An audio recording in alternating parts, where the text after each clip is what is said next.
I'll never forget that night. I am a park ranger, and that is all you will learn about me, aside from this story. During the summer of 2008, I had been assigned to a watchtower in the middle of a heavily forest area. Most nights, it was uneventful, and I tended to just read a book as I waited for my shift to end. However, this night, when I started my shift, the guy I took over from was shaken up. Concerned, I asked what was wrong. All he did was shake his head and said, "There are things in the woods." He didn't say anything else and just left me standing there like a jackass jerk. Well, I set up for the night and took out my book. It was The Mailman, and I found myself surprised by how much I enjoyed it. Sometime around an hour into my shift, something struck the window. I jumped up and quickly sat the book down. Before checking it out, I had expected it was either a big bug or some poor bird. It was a bird, alright, but not what I had been expecting at all. This bird was dead long before it had collided with the window, both wings torn right off and stripped of all feathers. It was bound together with straps made from long grass blades. This was the clear evidence that this was man-made. I quickly took out my flashlight and began scanning the area beneath me. I couldn't see much through the woods. However, as I did a quick double take, I swear I saw a dark shape dart away from the light. I feel this needs some elaborating. I could barely make out anything, but when I brought my light over this thing, I only got a brief glimpse. I literally couldn't describe it for the life of me. This thing was fast, too fast. Alright, listen up, you punks. If you're out there, show yourself right now. I used my most commanding voice possible. Nothing. As I drew my pistol, I heard the radio crackle. Naturally, I went to check and picked up the receiver. As I held it up to my ear, I could only hear static, so I at first assumed it was a glitch. But right as I decided to set it down, something stopped me. Call it intuition, something just wasn't right. And then I realized what it was. I could hear something over the radio. It was faint, so I really had to strain to hear it. Slowly, I could make out what sounded like faint, low humming. There was a pattern to it, a steady beat that started low, building up, then carefully dropped back down in an instant. I don't know how long I was listening to that humming sound, but eventually I turned off the radio, ready to radio it in. Then I realized I could still hear the humming. Without a second thought, I drew my pistol and turned around on my heel before steadily walking back outside. That humming sound sounded like it was all around me, following that same pattern. I still had it strained to make it out, but there was no question it was there. I swiveled around, pistol aimed at empty air. Every part of me was screaming to call for backup, but I wasn't sure what I needed backup for. I needed some proof of what I was dealing with, so I waited, on guard and ready, and then it stopped. As I became accustomed to the silence, I couldn't hear anything, not even a bug chirping. Cautiously turning my flashlight back on, I pointed it down at the base of the tower. Nothing whatsoever. Then I heard a creak. I immediately spun around, processing this information. At first, I dismissed it as the wood, but then there was another creak, and another. Something was up here with me. It took me a few moments to realize that it was just around the corner.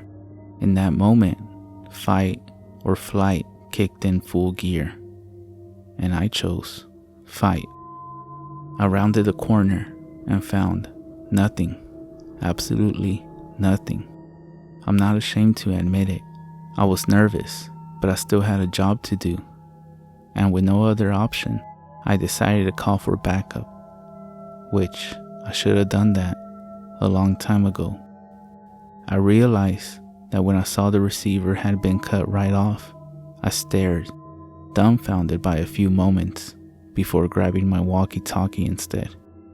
But when I turned it on, all I got was a harsh whine right in my ear, which caused me to drop it as I recovered. Once I had, I immediately tried to find it, but it was gone. My situation was desperate. I was now completely cut off with some thing or other that seemed to defy all sense. If I was going to make it out of this, I had to stay put and wait for someone to come check on me. I still had my pistol drawn, waiting and waiting. I then quickly shined my flashlight outside one last time, and this time, I finally saw them, standing among the trees, staring up at me. They had been avoiding me all this time, so to see so many of them, you might be wondering what they were. And I'd rather not tell you for my sake. I was at my limit then and screamed, turning off my flashlight and pointing my gun right at the door. There, I stayed for the rest of my shift, unwilling to move from that spot. I consider it a miracle I lasted for the rest of my shift. By the time someone finally arrived to see why I wasn't checking in, I poured out every single thing I had gone through. At first, the other ranger looked at me like I was crazy, but when he asked if I had any proof, something landed on the roof of his vehicle. It was another dead, naked, and wingless bird wrapped in grass. Needless to say, we booked it right out of there. When I got back and made a report about what happened, I demanded to speak with the last guy who had been on the previous ship.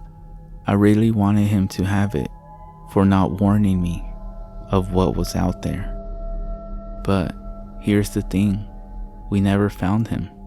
We searched high and low, checked every single record for a trace. We tried to look up his name, when we could remember it, but it seemed like he never existed in the first place. So, what the hell took his shift?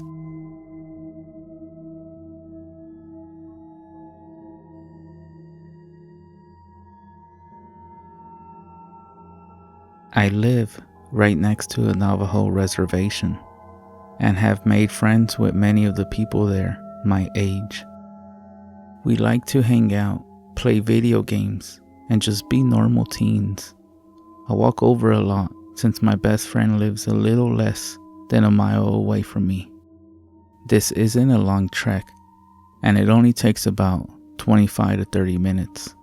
I have made this trip dozens of times and have grown very comfortable with it. I know the people along the way, so I'm not scared or on edge. There is a patch of forest, however, about midway there. It's a little unnerving sometimes. There is always that feeling of being watched.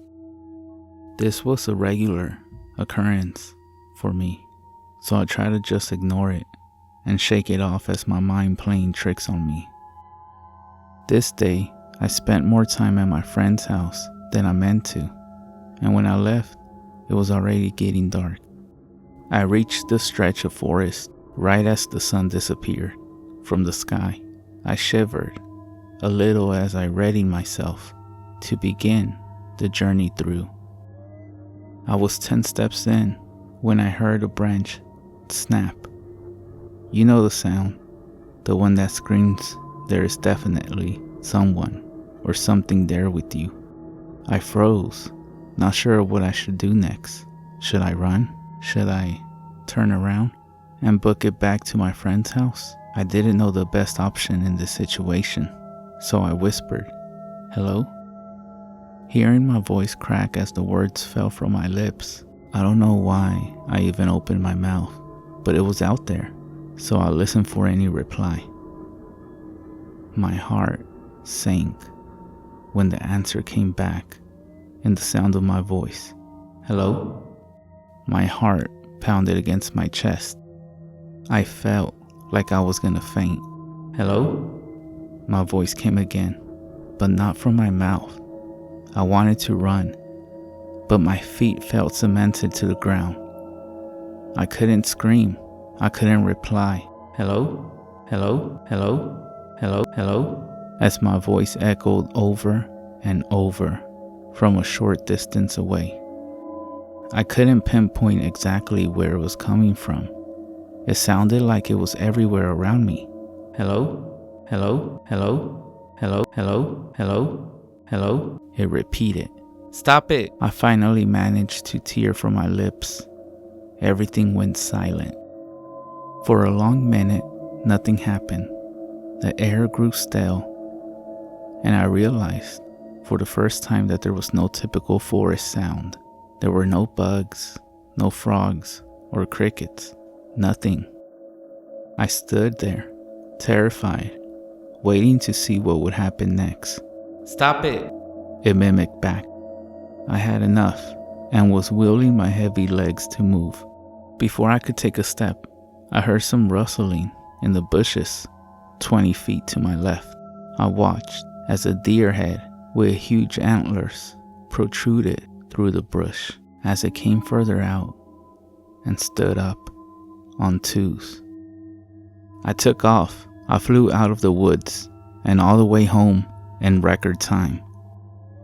I said nothing to my mom when I got there.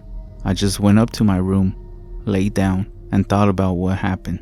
My mom came in at some point and asked me if everything was alright. I replied yes, I was just tired. I don't know why I didn't tell her. I guess I was afraid of how she would react. I called my friend and told him everything.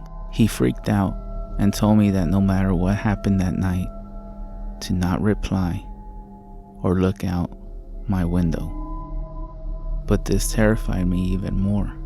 He said to call him the next morning and he would explain more, and that he had to speak to his grandfather as soon as possible. That night, I didn't sleep at all. I stayed awake, listening to every little sound the night brought. Around 3 a.m., just as I was about to drift off, the air changed. The night sounds got quiet. I felt my heart begin to pound. I lay there and waited, pulling the covers over my head like a child, far too scared to move. It came after a long moment. "Hello?" I cried. It was all I could do. "Hello? Stop it!" It mocked what I had said in the woods again. It was terrifying enough when it copied what I said. But then, it did something new. It called my name. "Amy." My mother's voice. "Amy! Amy! Come here! Hello? Stop it!" My voice again. For the rest of the night, the creature outside my window called my name in my mother's voice and repeated what I said in the woods over and over. In the morning, when the sun broke through the dark, it finally stopped. I fell into a deep sleep. I woke up around 12 to my friend calling to tell me he had spoken to his grandfather and could explain what happened to me. He said there was a creature that they called yenaglooshi, or he who goes on all fours, or a skinwalker. He explained that it was an evil witch that used dark magic to transform into an animal with the attributes it required, and that this witch had caught my scent and knew me now. I was also given a warning that since it knew me, it would always follow me, and that I would always have to be careful. Last night, I heard scratching on my window, then a low hum. The creature began saying my name again, but also adding in things I hadn't said in my mother's voice. At one point, it started calling my name, but drawing it out really far, like Amy. It tried to get me to come outside or to open the door and let it into my house. This went on all night. At this point, I feel like I'm going crazy. I don't know what to do. Is this thing seriously going to stalk the shadows around me for the rest of my life? I don't think I can take that.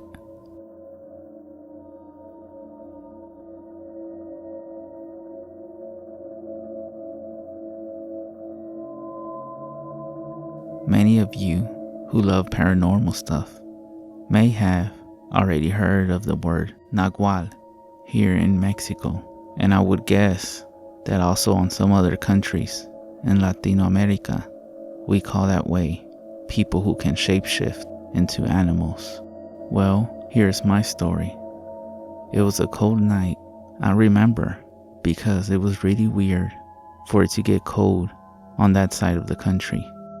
This was in my parents' house, in a small pueblo, or small town, and back in the day, it was one of the last houses outside of town. Not so many neighbors, but a lot of trees and nature around. The house has a long backyard where we used to have sheep. At one side, a small water stream and trees to the other side. The sheep then started to bleat very loud, something we could call screams. My father then went to give a check on a window in the back side of the house. I still recall his face when he came back quickly, and in a low, urgent voice, he told my mom, "Ve agarra a tu padre y a tus hermanos y diles que vengan ya ahorita. Go ask your father and brothers to come here immediately." They were 4 brothers, my grandfather and my father. When everyone was there, a few minutes later, my father started to tell us what he saw. In the barn, we had 10 sheep. At the moment my father gave a look, all of them were together in just one corner. At the center, there was some kind of big animal. My father described it as a bear, which makes totally no sense, but he said it was big, hairy, and it seemed to be eating one sheep there. This one sheep was screaming really bad. Then, my grandfather told my mom to keep us inside of the house and to keep me in there also with her. If you go outside now, you may catch a bad air. So he made some kind of prayer holding his machete. So his prayer, I remember he said the names of my uncles and also my father's. He then went outside. That's when my grandfather started to yell at the darkness, telling things like, "Vete de aquí, no tienes nada que ver aquí. Deja esta casa. Go away, you have nothing to do here. Leave this house." My father told me that he saw how this thing was in a pose, eating the sheep, which was laying on the ground, still screaming by the way. And when my grandfather yelled at it, this thing seemed to stop and raise its head up towards my family. This thing was only staring at them. Not a single noise, and also no red or shining eyes. Only the shadow looked like it was looking at them. So my father decided to do something at last. He took a big rock, he picked it up from the ground and threw it at this thing. Maybe not the best thing to do in this situation, but I guess this thing was not that strong. Or maybe because it was 6 of us and we all had machetes. But when the rock hit it, this being turned its back and ran away to the forest, running on all 4 legs like an animal would. They then approached the sheep, and my grandpa said how the sheep was on the ground, but it was still alive, but it was completely unskinned. It was horrifying, at least. My grandfather then sacrificed it to stop the suffering. After that night, a family friend told us a story about someone new in town that apparently was a Nahuatl. He told us he spoke to that man and he told him to leave the town. Indeed, we never happened to live something similar after that.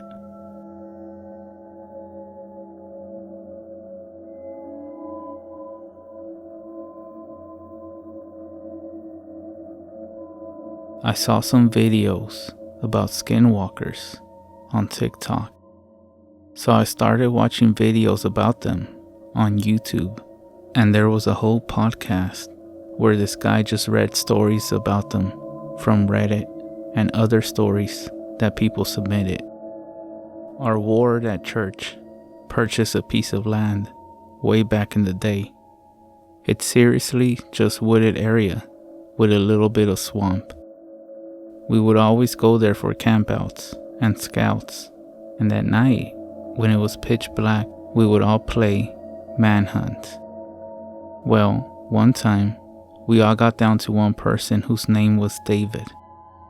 Growing up, he was super fast, and he would hide really good so nobody could ever find him. He would always end up being the last person.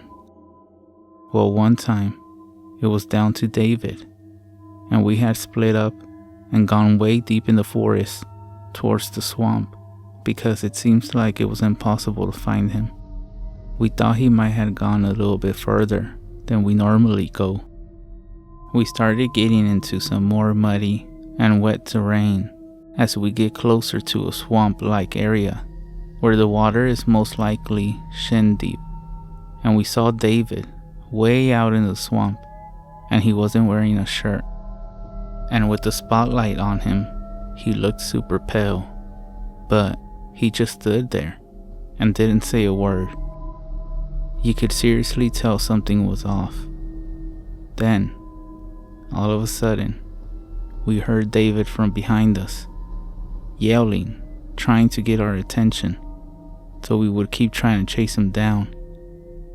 Meaning, what we saw in front of us was definitely not him.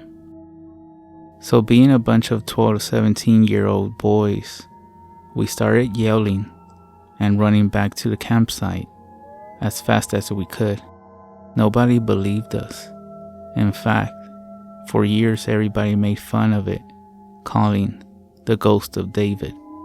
But then I started listening to these stories, and every single one of them sounds just like what happened in some way or another.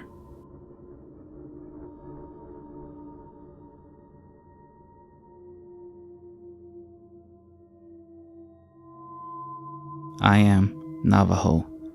We had an incident with an unwelcome visitor in our home. Here's what happened. My cousin is sleeping over. He's the same age as me. We're both 13 at this time. We're in my room, talking and hanging out. It is around maybe 11 p.m. It is a pleasant summer evening, so my window is wide open. It's also pretty dark outside, and my dad is in the living room watching TV. But as always, he's dozed off on the couch. My mom has already gone to bed. My cousin and I are keeping it down, but we're not ready yet to call it a night. All of a sudden, we hear the screen door to the front of the house open and slam shut. We think it's my dad. My mom, she tells us the next day she hears footsteps on the carpet. Whoever it is, she says, goes through her room and towards the bathroom, so she naturally assumes it's my dad. Then she realizes that she's unable to move, as if she's paralyzed. Still, in my room, my cousin and I again hear the screen door open and slam, only this time more loud. It wakes up my dad, and he comes to my bedroom to check on us. Finding us both there, he wants to know which one of my friends just slipped out of the house. It takes a few minutes, but we convince him we were by ourselves and that we thought it was him going in and out. I can see by the look on his face, he's not really buying it, but he has to admit we don't seem to be lying. He then leaves, and as he's closing the door to my room, he tells us to stay out of trouble and go to sleep. All we could do is shrug. The next morning, my mom tells us about what she heard and how she could not move. She also tells us that the second time the door slams, she then hears what sounds like a horse galloping by her bedroom window. She then has all of us pray, and now, every year, we hike up the mountain to a high point and we pray for protection from evil.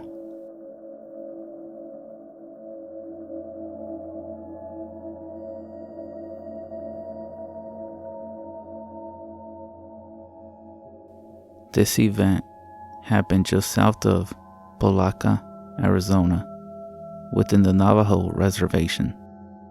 A pair of skinwalkers, they say an old couple that lived deep back in the reservation, were seen lurking around this small cattle ranch. 2 heifers had disappeared recently, one of which was discovered down by the creek and mutilated. The man who owned the ranch, his 2 sons, and his brother armed themselves and went out to try to run them off. One of the sons, not yet 18 years of age, was searching out beyond the barn when a dark shape, materializing from the darkness itself, loomed up in front of him, almost nose to nose. As the boy attempted to raise his rifle, the figure raised its hands up to its face as if it was going to yell something. The boy, trying not to look at it in the eyes, then felt something rush into his face, like dust or sand. Even though he tried not to, he ended up taking a breath, and some of it was inhaled in. Immediately, things went dark, and he started experiencing hallucinations. The others found him only minutes later, on his knees, holding the sides of his head, and his eyes rolled back. He fell to the ground and went into some sort of trance. His body limp, and he became unresponsive. They carried him back to the house, and they summoned the local medicine man, who came and said some prayers over him, but he told the others there was nothing to be done but to wait for the dust, traces of which were still on his face and his shirt, to wear off. He promised he would come back the next day when the sun was up and bless the Hogan. Later, after he had regained consciousness, the boy swore to the others that he was the victim of a dog-faced creature. He described it as not quite as tall as he is, thin and scraggly, with patches of mangy and dark hair, a canine snout only shorter than a dog's, and with the smell of rotten eggs or worse. He said he doesn't recall anything more before passing out, other than not being able to breathe and having no control over his own body.